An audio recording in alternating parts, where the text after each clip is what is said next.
Welcome back everyone. मैं हूं आफ्ताब हैदर और आप देख रहे हैं आफ्ताब स्पीक्स।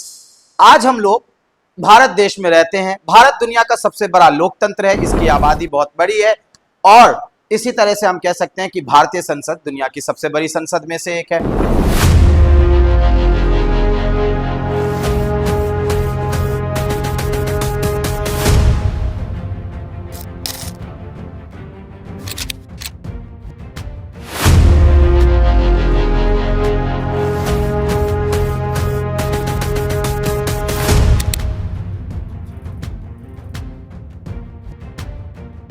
आपको मालूम होगा कि भारत में जो चुनावी राजनीति है और जो इसके काज करने के तौर तरीके हैं, इसके आधार पर हम भारत को संसदीय लोकतंत्र यानी पार्लियामेंट्री फॉर्म ऑफ डेमोक्रेसी घोषित करते हैं और Bharat parliamentary form of democracy है। क्या आपको पता है कि संसद या पार्लियामेंट शब्द की उत्पत्ति, इसका ओरिजिन कैसे हुआ, किस तरह से पार्लियामेंट का विकास हुआ और दुनिया के ज्यादातर देशों में जहां कहीं भी लोकतंत्र है उन सभी देशों में आज पार्लियामेंट्री फॉर्म ऑफ गवर्नमेंट ही है। और ये पार्लियामेंट्री फॉर्म ऑफ गवर्नमेंट को पूरी दुनिया में इस तरह से पसंद क्यों किया जाता है, तो चलिए मैं आपको सबसे पहले बताता हूं कि पार्लियामेंट शब्द की उत्पत्ति फ्रेंच भाषा के शब्द पार्लर से हुई है। और फ्रेंच भाषा के शब्द पार्लर से पार्लियामेंट शब्द की उत्पत्ति हुई है। पार्लर शब्द का मतलब फ्रेंच भाषा में ऐसी जगहों से होता है जहां पर लोग सामूहिक रूप से यानी कि ग्रुप बनाकर बैठते हैं और विभिन्न विषयों पर चर्चा या वाद विवाद किया करते हैं। आगे चलकर इसी शब्द से बना पार्लियामेंट।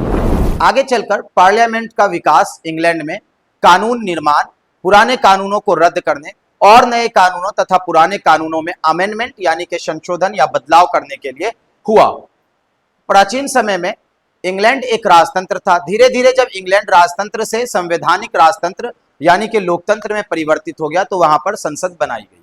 संसद यानी कि पार्लियामेंट वहां पर दो तरह की बनी, हाउस ऑफ लॉर्ड और हाउस ऑफ कॉमन।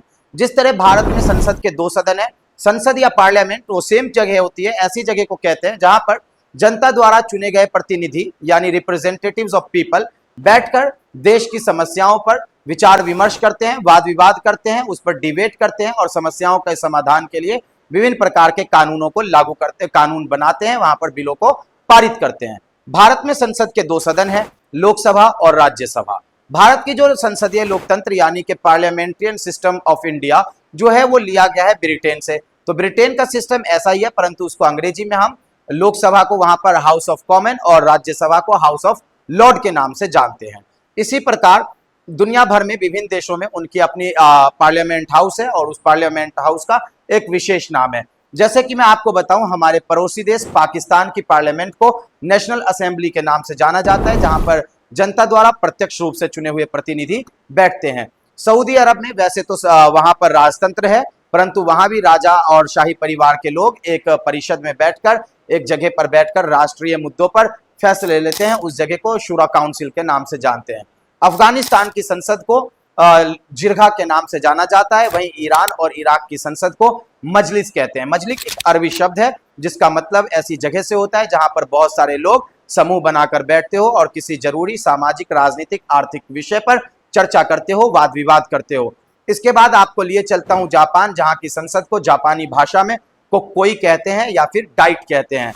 वहीं जर्मनी की बात करें, जर्मनी में लोकतंत्र है और वहां की संसद को बुंडेस्टैग के नाम से जाना जाता है। जी हाँ, बुंडेस्टैग कहते हैं जर्मनी भाषा में। डी की प्रोनाउंसिएशन डी रहती है और अगर हम हिंदी में बोलेंगे तो इसको बुंडेस्टैग कहेंगे।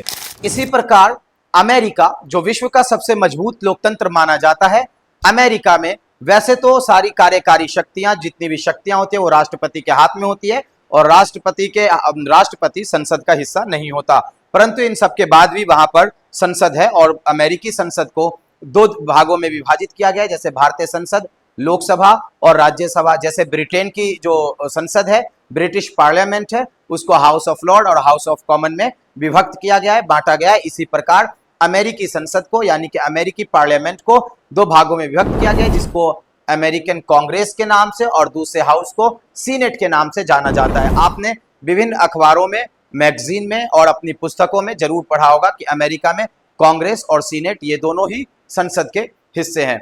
तो हमने जाना कि पूरे विश्व में विभिन्न देशों में संसद है जहां कहीं भी लोकतंत्र है और उन सभी संसदों के यानी कि उनकी अपनी पार्लियामेंट के या तो उनकी स्थानीय भाषा में या फिर अलग भाषा में उनका एक नाम है। इसी प्रकार आपको अपने पड़ोसी देश चीन, जहां पर साम्यवादी सरकार है, एक दलीय राजनीति व्यवस्था है, यानी कि वहां पर एक ही पार्टी होती है। किसी भी व्यक्ति को चुनाव लड़ने के लिए उसी एक पार्टी का सदस्य बनना पड़ता है। उसको क्या कहते हैं, मैं बताता हूं आपको कि चीन की संसद को कुआंगो रेनमिन डाइबो दुही कहते हैं। कुआंगो रेनमिन डाइबो दुही चीन की संसद का नाम है, जिसको अंग्रेजी में हम the people Congress of China इस नाम से संबोधित किया जाता है। तो ये पार्लियामेंट की कुछ हिस्ट्री थी। पार्लियामेंट का विकास इंग्लैंड में हुआ। इस शब्द की उत्पत्ति फ्रांस में हुई, फ्रेंच भाषा के शब्द पार्लर से, जैसा कि मैंने आपको वीडियो के शुरू में ही बताया। और आज यही दुनिया भर में शासन की सबसे खूबसूरत और शासन करने की सबसे अच्छी पद्धति मानी जाती है, क्योंकि जनता के पास अधिकार है, वो अपने प्रतिनिधियों को चुनकर, अपने रिप्रेजेंटेटिव्स को मतदान के द्वारा चुनकर संसद में भेजते हैं और अपने मुद्दों को वहां पर रखवाते हैं, जिससे राष्ट्रीय स्तर पर उनकी समस्याएं उजागर होती है और राष्ट्रीय स्तर पर ही इन समस्याओं का समाधान किया जाता है। फिलहाल इस वीडियो में इतना ही।